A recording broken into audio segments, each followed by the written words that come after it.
1979 کے آخر میں سینئر آفیسر انٹیلیجنس بیورو مسعود خٹک نے کچھ خفیہ طور پر بنائے گئے ٹیپس بے نظیر بھٹو کو پیش کی۔ ٹیپس میں ISI کے 2 افسران بریگیڈیئر امتیاز احمد اور میجر عامر PP حکومت کے خلاف تحریک عدم اعتماد کی منصوبہ بندی کر رہے تھے۔ تحریک عدم اعتماد کی کامیابی کے لیے اپوزیشن کے پاس چند ووٹس کم تھے۔ ٹیپس کے مطابق میجر عامر اور بریگیڈیئر امتیاز پیپلز پارٹی کے کچھ MNAs پر دباؤ ڈال رہے تھے کہ وہ اپنی پارٹی کے خلاف ووٹ دیں۔ یہ کارروائی خفیہ طور پر ٹیپ ہو گئی اور پکڑی گئی۔ اس سازش کو آپریشن مڈ نائٹ جیکال کہا جاتا ہے۔ یہ نام بھی اسے DGIB مسعود خٹک نہیں دیا تھا۔ سازش کا بھانڈا پھوٹنے پر بریگیڈیئر امتیاز اور میجر عامر کے خلاف پاک فوج نے انکوائری شروع کروا دی۔ دونوں افسران نے انکوائری میں بتایا کہ وہ سب کچھ army chief general Aslam Beg اور صدر پاکستان غلام اسحاق خان کے کہنے پر کر رہے تھے۔ یہ بات انہوں نے کہہ تو دی لیکن ثابت نہ کر سکے، اس لیے ٹرائل کے بعد میجر عامر اور بریگیڈیئر امتیاز سے تمام اعزازات واپس لے کر فوج سے ریٹائر کر دیا گیا۔ بریگیڈیئر امتیاز اور میجر عامر تمام عمر اس سازش سے انکار کرتے رہے اور کہتے رہے ہیں کہ ہم نے جو کیا وہ کوئی سازش نہیں تھی، بلکہ وہ اپنے افسران کے حکم پر صرف معلومات لینے کے لیے سازش کی اداکاری کر رہے تھے۔ Operation Midnight Jackal Peoples Party حکومت ختم کرنے کی ایک کوشش تھی جو ناکام ہوئی، لیکن 1990 میں وہ سانحہ ہوا جو بے نظیر کے اقتدار کو بہا لے گیا۔ سندھ اور مرکز میں پیپلز پارٹی اور MQM اتحادی تھے، لیکن MQM قائد الطاف حسین کئی معاملات پہ حکومت سے شدید اختلاف رکھتے تھے، جس کا اظہار وہ جلسوں اور ہڑتالوں کی شکل میں کیا کرتے تھے۔ بات محض سیاسی بیان بازی تک نہ رکی، بلکہ حالات بگڑتے بگڑتے لسانی فسادات تک پہنچ گئے۔ ہر روز اخبارات میں خبریں چھپتی کہ کراچی سے فلاں شہر میں اتنی لاشیں اور فلاں میں اتنی لاشیں پہنچی۔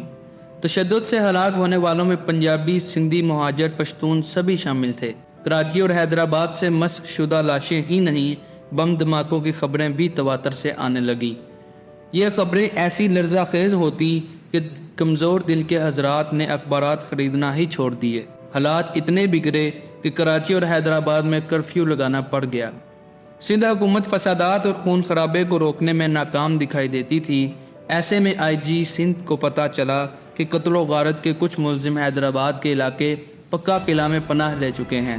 ان کو گرفتار کرنے کے لیے 26 مئی 1990 کے دن IG سندھ کی قیادت میں پولیس نے آپریشن شروع کیا۔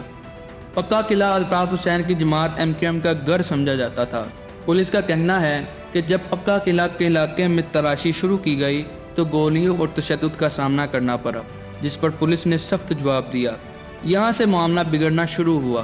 متحدہ قومی موومنٹ کے مطابق پولیس نے قرآن اٹھائے احتجاج کرتے لوگوں پر بھی فائرنگ کی، خواتین کی عزتیں لوٹی اور بچوں تک کو نشانہ بنایا۔ اخبارات میں ایسی خبریں بھی چھپیں جن کے مطابق پاکستان کا پرچم پکڑے ہوئے ان لوگوں پر بھی فائرنگ کی گئی جو پکا قلعہ کے مکینوں کی مدد کے لیے جا رہے تھے۔ آپریشن دوسرے دن بھی جاری تھا کہ فوج نے مداخلت کر کے اسے رکوایا۔ یہ آپریشن بے نظیر بھٹو حکومت کے خاتمے کا باعث بن گیا۔ بے نظیر بھٹو اس آپریشن کو ایک سازش قرار دیتی تھی اور کہتی تھی کہ حقائق کو مبالغہ آرائی کے ساتھ پیش کیا گیا ہے۔ جب سانحہ پکا قلعہ ہوا تو سندھ میں ملٹری انٹیلیجنس کے آپریشنل سربراہ بریگیڈیئر حامد سعید تھے۔ ان دنوں ملٹری انٹیلیجنس سب سے مؤثر خفیہ ایجنسی سمجھی جاتی تھی۔ بریگیڈیئر حامد سعید اس بارے میں کچھ اور ہی کہانی سناتے ہیں۔ اس وقت صورتحال یہ تھی کہ ایک تو سندھ اور پنجاب میں بم پھٹ رہے تھے، پشاور میں اسلحے کی بڑی بڑی کھیپس پکڑی جا رہی تھی، بھارت نے پاکستان کے بارڈر پر فوج لگا دی تھی اور جنگ کا خطرہ منڈلا رہا تھا۔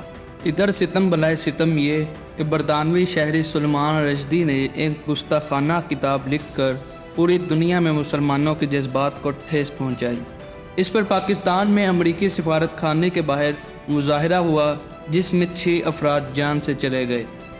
حکومت پر شدید دباؤ تھا کہ سلمان رشدی کے معاملے پر مغربی ممالک سے تعلقات توڑ دیے جائیں، یہ سخت رویہ اپنایا جائے۔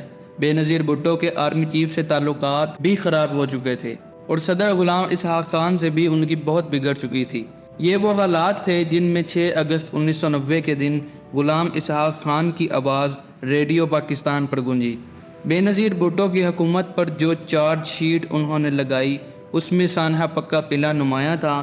اس چارج شیٹ پر نوائے وقت نے ایک خبر چھاپی کہ صدر غلام اسحاق خان نے وہی تقریر کی ہے جو ان سے پہلے کے تمام ڈکٹیٹرز کر چکے ہیں۔ بے نظیر حکومت کی برطرفی کے خلاف سندھ اور لاہور ہائی کورٹس میں اپیلیں دائر کی گئیں، لیکن دونوں جگہ یہ اپیلیں مسترد ہوئیں اور اسمبلیاں بحال نہ ہو سکیں۔